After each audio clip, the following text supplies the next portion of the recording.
اگلا سوال ہے کہ ایک حدیث میں آیا کہ انسان صبح مومن ہوگا لیکن شام کو کافر ہو جائے گا، اور شام کو مومن ہوگا اور صبح کافر ہو جائے گا.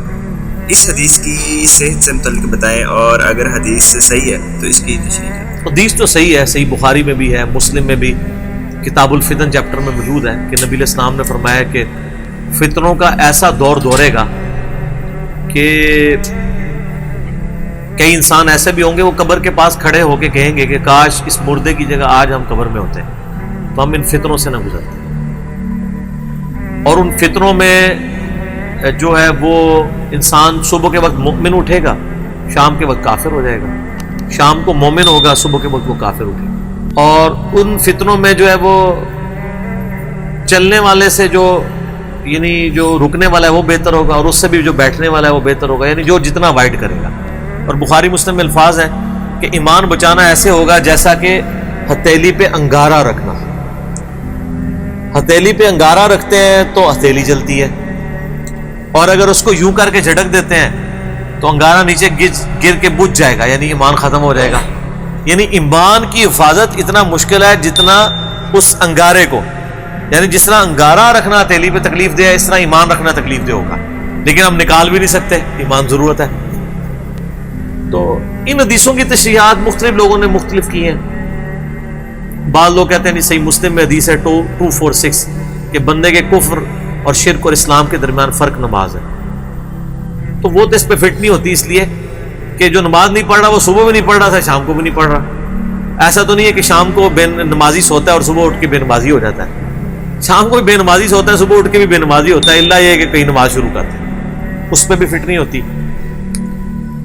یہ قرب قیامت کے بارے میں ضرور فٹ ہوتی ہے کہ جب ایمان کی حفاظت مشکل ہو جائے، دجال آ جائے گا، اس کے ماتھے پہ کافر لکھا ہوگا، لیکن کافر کٹھا نہیں، کاف الف فا را لکھا ہوگا.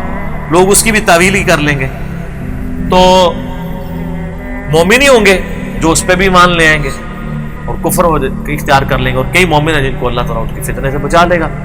صحیح مسلم میں حدیث ہے کہ جو شخص سورہ الکاف کی پہلی 10 آیات یاد کر لے وہ دجال کے فتنے سے بچ جائے گا. یہ روزانہ ایک دفعہ پڑھ لیا کرے تو یاد ہو جائے گی. الحمدللہ الذی انزل علی عبدہ الکتاب سے لے کے ربنا آتنا من لدنک رحمۃ وہیئ لنا من امرنا رشدا. وہ فتنہ بہت بڑا فتنہ ہوگا. صحیح بخاری مسلم میں حدیث ہے کہ حضرت آدم سے لے کے قیامت تک دجال سے بڑا کوئی فتنہ نہیں آیا، اور کوئی نبی ایسا نہیں جو اپنی امت کو دجال کے فتنے سے آگاہ نہ کر کے گیا ہو. میں نے دجال کے اوپر پورا لیکچر دیا ہے، مسئلہ 133، ساری دجال سے ریلیٹڈ احادیث آلموسٹ سوائے چاند ایک کے بخاری مسلم سے میں نے کور کی ہے. تو اس زمانے کے لیے کہ وہ ظاہر ہے دجال پہ لوگ ایمان لے آئیں گے، اللہ تعالیٰ اس کو ایسی یعنی صلاحیت دے گا، لیکن ظاہر ہے وہ آزمائش کے لیے ہوگی. زمین سے سبزہ اگائے گا، آسمان سے بارش برسائے گا. ایک مؤمن کھڑا ہو جائے گا کوئی علمی کتابی قسم کا، میں ثابت کروں گا علمی کتابی ہوگا، وہ کہے گا تو دجال ہے، وہ کہے گا میں رب ہوں مجھے رب مانو، وہ کہے گا میرا رب تو کانا نہیں تو کانا ہے، وہ کہے گا دیکھو میں سبزہ اگا رہا ہوں، میں بارش برسا رہا ہوں، یہ اللہ کی کوالٹیز ہے، مجھے رب مانو. وہ کہے گا نہیں، مجھے میرے نبی کی حدیث پہنچی ہے کہ تو دجال ہے. تو یہ کون ہوگا؟ کارنامے اور کرتب دیکھ کے موندے ہو جانے والے اور علمی کتابی. حدیث تو علمی کتابی بات ہے نا، وہ دیکھ کے بھی نہیں مانے گا. وہ کہے گا کہ اچھا نبی صاحب فرماتے ہیں اس کے ساتھ آگ بھی ہوگی اور جنت بھی ہوگی.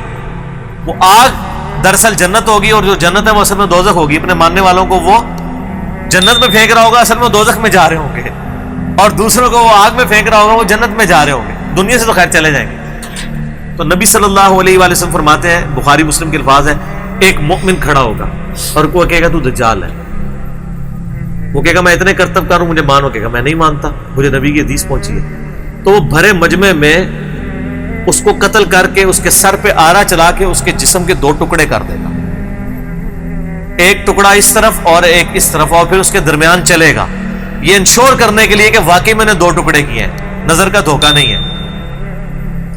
تو سر پھر سارے بزرگوں کو ماننے والے تو کہیں گے سر توڑ جائے تو پھر کوئی نہیں، آج دے شیخ افضل کا جنانی ہی تو سی ہو، حالانکہ وہ بھی جھوٹ ہے، انہوں نے بھی کہنا مردہ زندہ کیتا ہے. پھر وہ 2 ٹکڑوں کو جوڑے گا اور دوبارہ اس بندے کو زندہ کر دے گا. اور کہے گا ہاں اب تو میں نے تجھے مار کے زندہ کیا، اب مجھے خدا مان. وہ کہے گا نہیں تو دجال ہے، تیری اس بات نے میرے ایمان میں اضافہ کیا ہے، کیونکہ میں نے نبی علیہ السلام سے سنا تھا، میرے تک یہ بات پہنچی تھی، علمی کتابی بات، یہ کتابی بات، بابیں نہیں کتابیں، کہ وہ ایک مومن کو قتل کر کے زندہ کر لے گا. اور نبی علیہ السلام کے الفاظ ہیں کہ وہ مومن اس وقت روئے ارض کا سب سے بہترین شہید ہوگا. اچھا اس کو زندہ کرے گا، پھر دوبارہ قتل کرنا ہے، پھر وہ قادر نہیں ہوگا، اس کو قتل کرنا چاہے گا لیکن اللہ تعالیٰ اس کو بچا لے. تو علمی کتابی ہو گیا نا. تو یہ اس زمانے کی بات ہے کہ لوگ وہ سارے کرتب دیکھ کے ایمان لے آئیں گے، بڑا سینسٹیو معاملہ ہے. تو یہ بھی پرفتن دور میں ہو سکتا ہے. اس کو سپورٹیو وہ بخاری مسلم میں حدیث ہے کہ نبی علیہ السلام نے فرمایا قیامت کے قریب حرج عام ہو جائے گا. صحابہ نے کہا حرج کیا ہے؟ تو فرمایا کہ قتل، خون ریزی. قاتل کو نہیں پتا ہوگا کہ وہ کیوں مار رہا ہے، اور مقتول کو نہیں پتا ہوگا کہ مجھے کیوں قتل کیا جا رہا ہے. سر جو لوگ مسجد میں نماز پڑھنے گئے ہیں یا امام بارگاہ میں گئے ہیں یا کسی جلسے جلوس میں گئے ہیں، ان بیچاروں کو تو پتہ ہی نہیں تھا کہ ہمیں کیوں مارا جا رہا ہے، اور جو مارنے والا ہے اس کو بھی نہیں پتا میں کیوں مار رہا ہوں، اس کی بھی برین واشنگ ہوئی ہوئی ہے. تو یہ بہت خطرناک معاملہ ہے. تو میرے خیال میں کہ یہ حدیث جو قرب قیامت میں صبح مومن اور شام کو کافر، وہ اس طرح کے ایونٹس کے اوپر فٹ بیٹھتی ہے. لہذا کوئی اگر اس چنگل میں پھنسا ہوا ہے تو وہ اپنی اصلاح کے لیے کوشش کرے.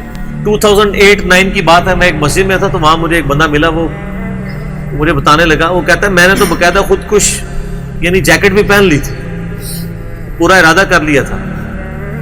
یہ ان دنوں کی بات کر رہا ہوں جب یہ بہت چیزیں عام تھی، یعنی یہ ضرب عضب سے بہت پہلے کی بات کر رہا ہوں. تو پھر کہہ رہا ہے کہ مجھے اللہ نے ہدایت دی ہے، چیزیں مجھے سمجھ آئی، لیکن اس وقت تو کہتا ہے میری مت ماری گئی تھی، تو مجھے کہیں پہ بھی پھینکتے تو میں نے کام کر لینا تھا. تو یہ جناب برین واشنگ بڑی بری چیز ہے. اللہ تعالیٰ مسلمانوں کو مسلمانوں کے شر سے پہلے نمبر پہ بچائے اور کافروں کے شر سے دوسرے نمبر پہ بچائے.